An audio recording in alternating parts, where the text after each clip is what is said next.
that skill there. And in today's video, I'm going to be having a look at Sohyang's version of Everyone. She has come highly recommended to me by Crazy R. Thank you so much for making me aware of her performance.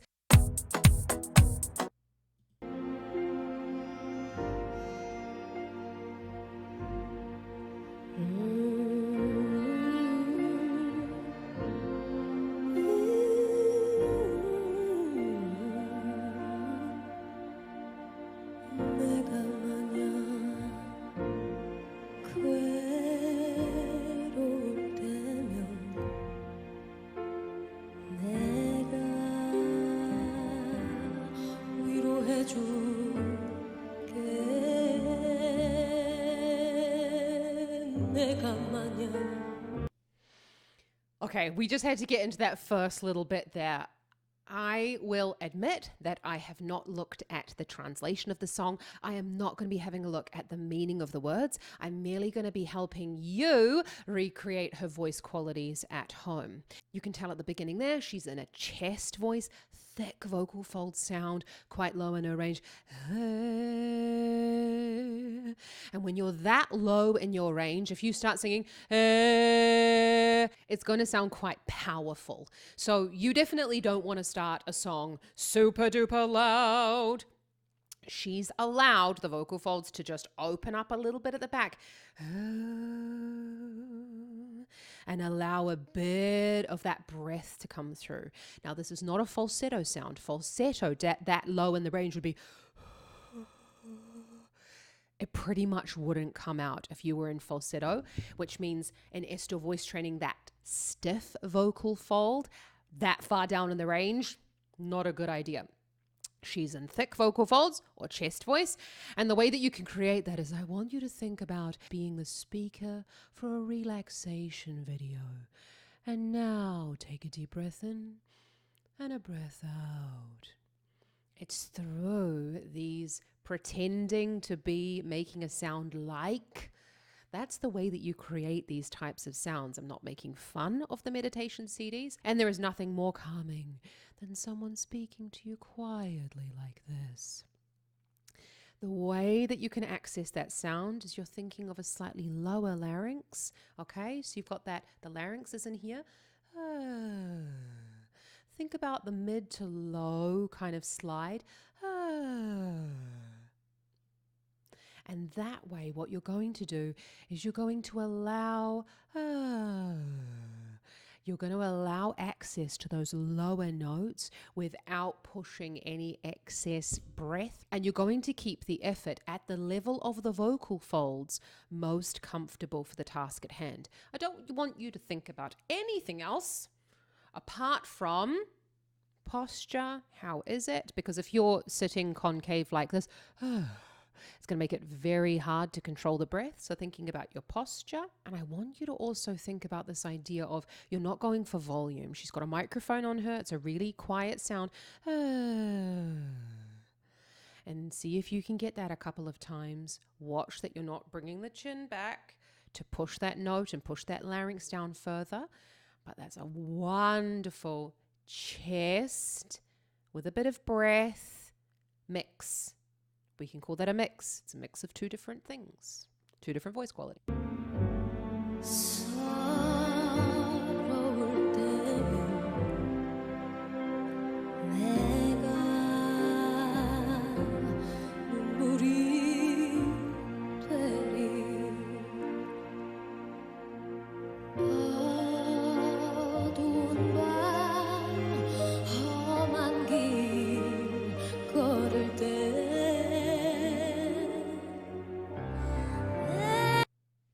Okay, I did hear there was a note there. She is going to go up a little bit further, but this is quite standard at the beginning of ballads. You also hear Celine Dion, Barbra Streisand, Bette Midler. You also hear Jessie J singing like this at the beginning of her big ballads. You also hear this quite often in Adele. And you also hear this in male singers as well with John Legend. What would I do without your small mouth? It's that idea of that thyroid tilt. It's that little bit of complaint that's going, ah. but you're not letting it go to a full-on falsetto. Okay, she's still maintaining that balance of the breath between the thick vocal fold and letting a little bit of air out.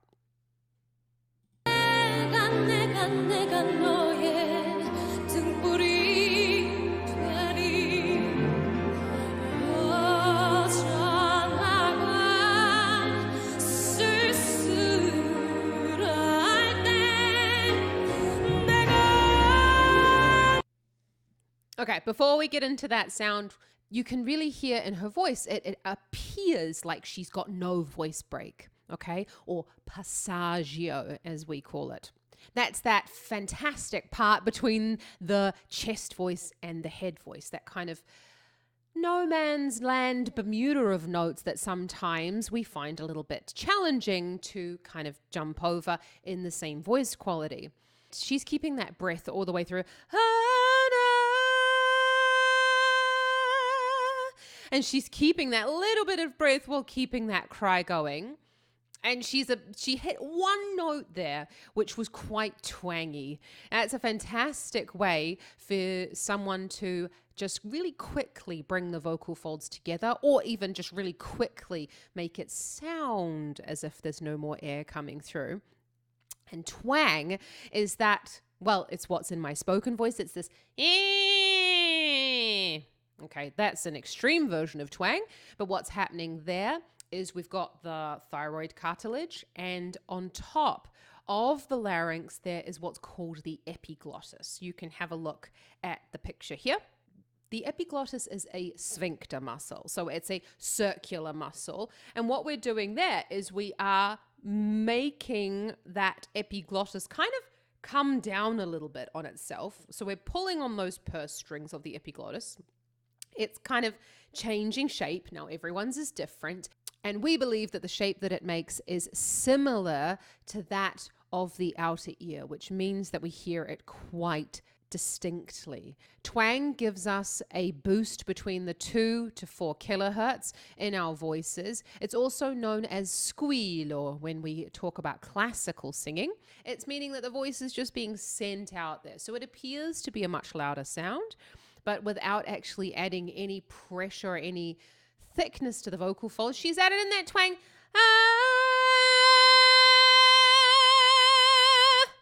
And it gives us that sort of brightness that we're looking for. The way that you can practice twang is you can make a sound like you can make fun of my accent. That's not a problem. Although I do often get mistaken for being Australian, I am from New Zealand. I just happen to have a very mixed accent because of all the different places that I've lived.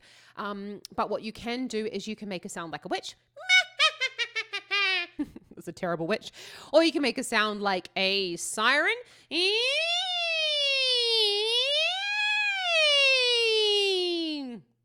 Yeah, that's another way for you to create the twang.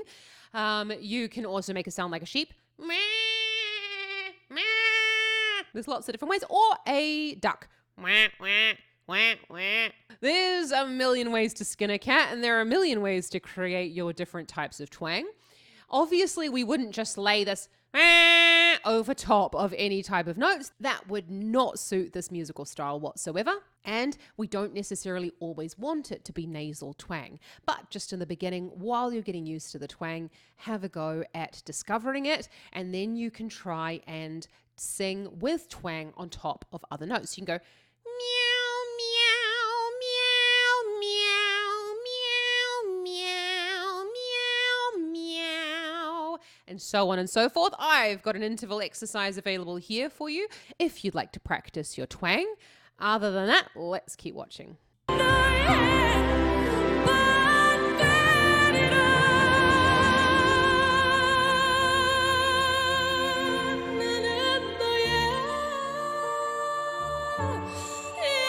That's skill there. I mean, you all just need to go away and just go and sing your scales and practice. That's making me want to practice right now because that sounds stunning. This makes me want to go and sing I Will Always Love You, or My Heart Will Go On, or something fabulous like that. But how does she do it? You notice there that she had quite an open mouth, but you also saw that her larynx was quite. So what you can do to practice that is, again, that's that low larynx position. Checking that it's not nasal, blocking the nose. Because if it was nasal, it would be. And we'd hear a definite tone difference between the blocking of the nose and singing the song. But what you can have a look at is that idea of that. It's like she's having a bit of a cry. And a bit of a. It's like a really waily, cry sound, though, because some people can cry. And that's not it at all. Yeah, it's not like baby bird. That then led really perfectly into that sob sound that she created. She's doing like loads of stuff. I mean, I feel like this video is going to be 100 minutes long. That sob sound that she created then just after it. Let's watch it one more time. So she goes through from like a lower larynx thick fold with that wail, and then keeping that lowered larynx, she then goes into a sob sound with really thin vocal folds at the top.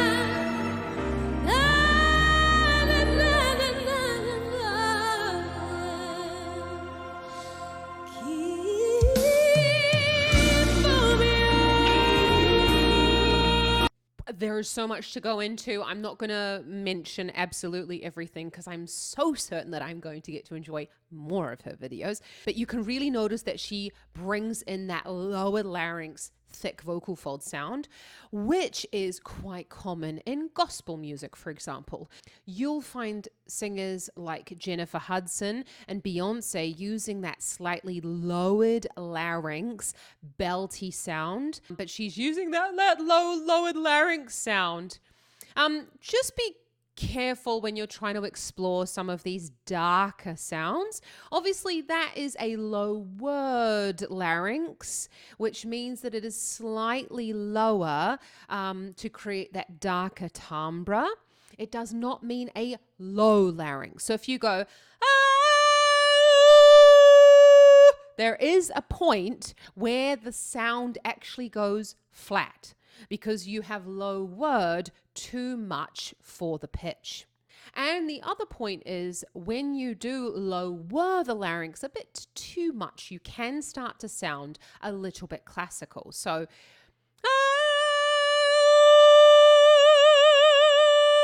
and then if I let my vibrato go,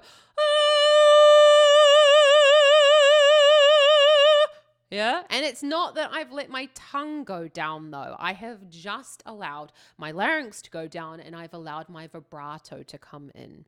When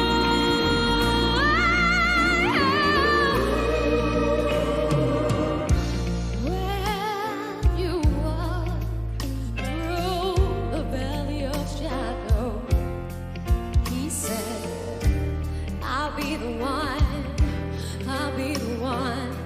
to be your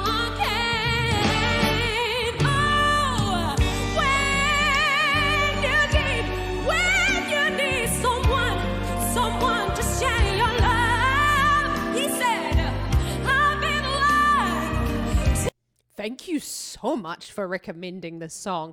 This is the perfect example of how we need to use the setups of the language that we are singing. But at the same time, there isn't a hell of a lot of difference in her sound from when she's singing in Korean to when she starts singing in English. Yes, the tone changes because we do need to pay attention to the fact that the tongue position, the mouth positions when singing in Korean are slightly different in order to actually make the sounds that we're trying to produce.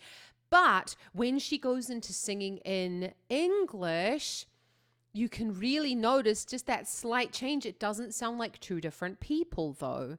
I always get my singers to go and sing in their first language to begin with. You will notice that when you sing in your first language or your native language, that some of these kind of sort of idiosyncrasies or learned habits that we can kind of, develop as time goes on in our second language will sometimes not be there in our first language. So for example, if I'm learning something in German, I will go through and sing it to begin with in my own sort of gibberish of English that I think, or on an English sounding vowel for myself. And then I'll go back and I'll sing it in German, because English is my first language. And I have noticed that with a lot of my singers, where German is their first language and we're singing in English, we go and do exactly the opposite of what I do. So you've noticed there though, suddenly her tongue's up high. She's no longer dropping the larynx too low. And that's what makes her a fantastic vocalist. She is singing in a gospel style, but a lot of singers have a tendency to go, no way, no way. And they end up trying to create this overly dark sound, which is not the type of larynx that she has. It's absolutely stunning.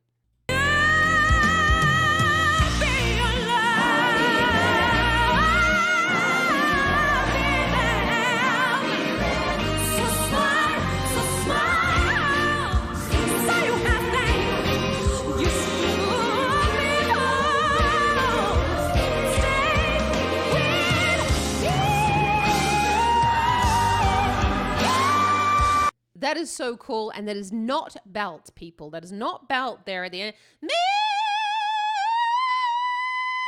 Yeah, that's that twang that we were talking about as well. That needs to be there. Yeah, otherwise it sounds a bit sort of thin. In order to thicken everything up a little bit as you go further up the range, you can use a little bit of twang to kind of help you along. But she is full on belting just before that. Let's keep going.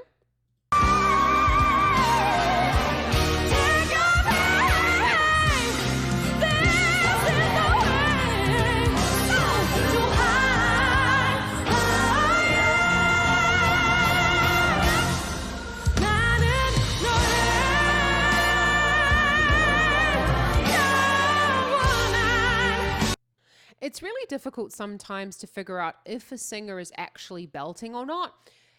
We don't belt through whole long passages of a song. It would sound too much, and we would tend to, and when you just belt, you end up losing a bit of that kind of ring in the voice. I don't think it's necessary to just belt your way through the whole end of it. I would say she's in a really lovely, thick vocal fold, what I like to term felt, because it sounds like belting, but it's like a fake belt. She's not belting. It's thick vocal fold with a lot of thyroid tilt, and she's taken that right up. How do we do that though? That's a good question. You want to focus on the thick vocal fold sound, or your chest voice, and as you're going up through the passaggio, you are then going to think more about that cry. So you go, and of course in my sound there is a little bit of twang there as well in order to help me get that volume. Twang is a really excellent way for us to gain a lot of volume on the voice, but be careful, you don't want to use too much twang.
this is a really long performance, so there are so many things going on with her voice.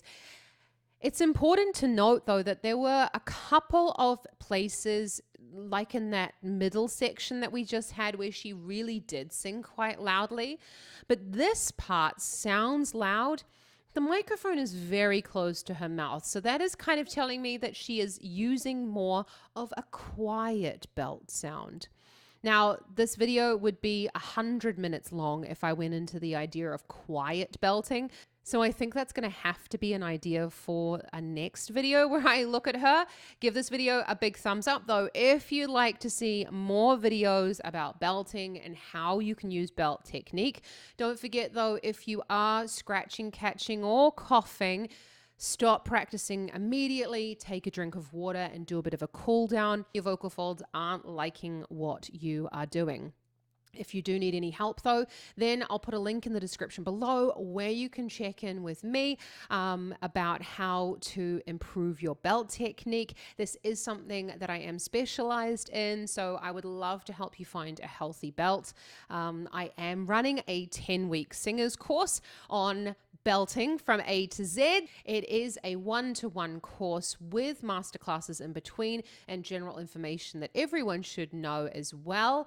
You can really hear now, though, that she's not singing particularly loud. It's not belting. It is thick vocal folds with a lot of thyroid tilt further up in the range. So this is what a lot of people term chest voice taken up further, or you could also call it mixed voice. I've said it before, I don't like the term mixed voice because it's a mix of what? What is she doing? Thick vocal folds, thyroid tilt, further up in the range. It's achievable for anyone.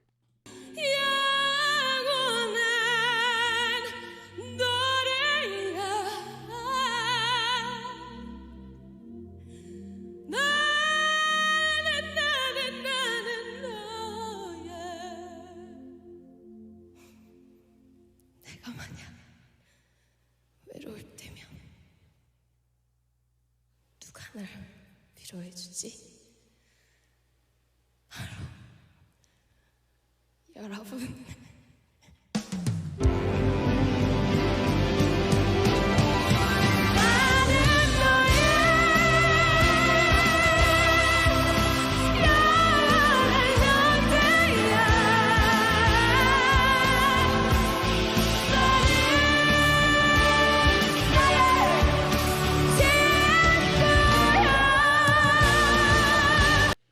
Makes you feel really good, doesn't it? So you can see there she had a bit of an emotional moment. She brought her voice down to a bit of falsetto. Yeah, that's a really great way for her to bring everything down, bring the moment down, and then explode. She's so charismatic when she's on stage.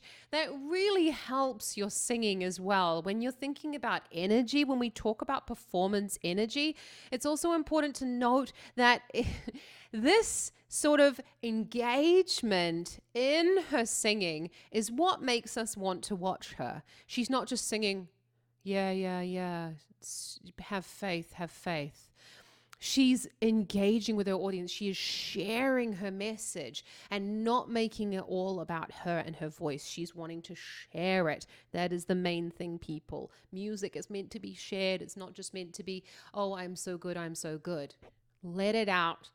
Explain to people what your story is, and they will invest in your performance far more.